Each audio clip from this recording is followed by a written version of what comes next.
Hombankan bawang, hombankan lada. Hombankan kuah. Hombankan daun kunyit. Hombankan mecin. Hombankan garam. Jadi Wak, cerita tadi kan kita pergi ke pasar beli jaring tansi Wak.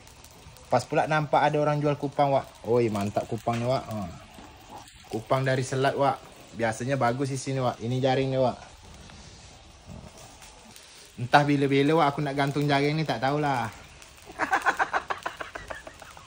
Hombankan kupang.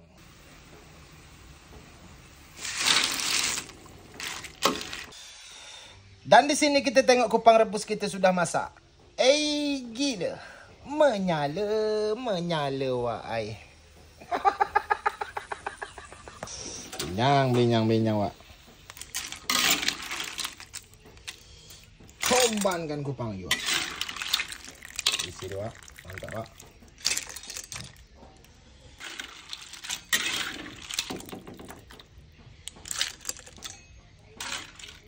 Hombankan kuah lagi Wak.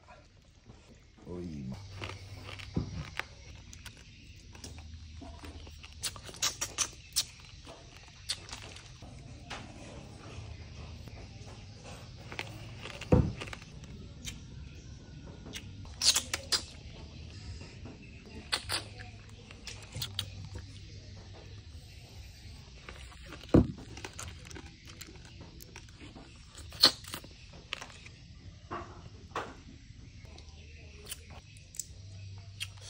Memang mantap Wak isi kupang dari Selat ni Wak.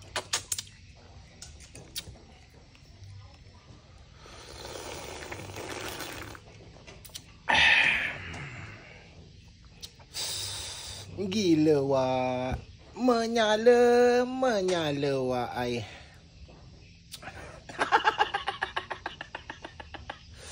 Mak ai mula lagi miang kepala aku ni.